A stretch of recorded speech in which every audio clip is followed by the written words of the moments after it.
खुद झगड़ा करती है और मुझको कहती झगड़ू राम। पापा जी उसको समझाओ, लगाओ इस पर भी राम। नमस्कार, सलाम, सत श्री अकाल। मैं अमित निरंजन फिर एक बार अपनी नई कविता लेके आपके सामने प्रस्तुत हूँ। आज की कविता का शीर्षक है झगड़ू राम। जिन लोगों ने चैनल को अभी तक सब्सक्राइब नहीं किया है, नीचे लाल रंग का बटन दबा के चैनल को सब्सक्राइब करें, लाइक करें, शेयर करें और कमेंट करके बताएं कविताएं कैसी लग रही हैं। आज की कविता आधारित है एक ऐसी लड़की के ऊपर जिसके पिताजी जब उससे मिलने के लिए ससुराल में आते हैं तो वो लड़की उन्हें क्या क्या बताती है कि ससुराल में उसका क्या हाल है। तो सुनते हैं कविता झगड़ू राम। पति हमारे झगड़ू राम, झगड़ा करते सुबह शाम। हम सीधे हैं गाय के जैसे, सब हंस के सह लेते हैं। मन जब ये भर आता है खुद से ही कह लेते हैं। छोड़ के आए घर अपना, मन में था सुंदर सपना। सास ससुर की सेवा भी की, किए घर के सारे काम। पति हमारे झगड़ू राम, झगड़ा करते सुबह शाम।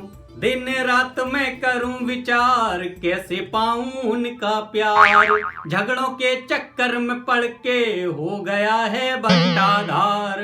खा नहीं पा रहे, पी नहीं पा रहे, खुल के हम जी नहीं पा रहे।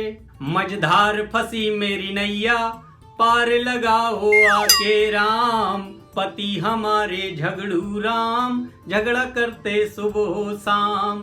अपनी बेटी की बात सुन के पिताजी को बहुत कष्ट हुआ, तो उन्होंने कहा ठीक है, मैं जाके दामाद जी से बात करता हूँ, तुम यहीं रुको।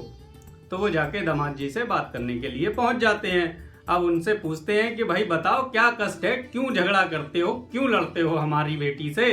तो दामाद हाथ जोड़ के बोला कि पापा जी इसमें मेरी बिल्कुल भी गलती नहीं है, लेकिन आप बताने से तो मानोगे नहीं। मेरे पास सीसीटीवी रिकॉर्डिंग है, आप वो देख लीजिए और खुद ही बताइए कि किसकी गलती है।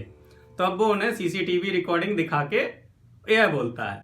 अब वो लड़का अपने ससुर को बता रहा है कि पापा हम तो झेल रहे हैं हंस के इस तूफान को। आप ही समझो कितनी मुश्किल है हमारी जान को।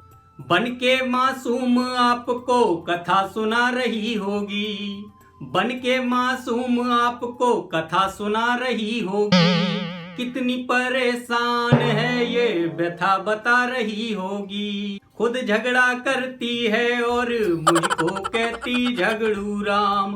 पापा जी उसको समझाओ, लगाओ इस पर भी राम। दामाद की इतनी बात सुन के पापा समझ जाते हैं कि दामाद की गलती नहीं है, उनकी बेटी में ही कुछ कमी है। बोले बेटा हिम्मत रखो, अब तुमको ये सहना होगा। बोले बेटे हिम्मत रखो, अब तुमको ये सहना होगा। ऐसे ही बातें सुन सुन के साथ में उसके रहना होगा।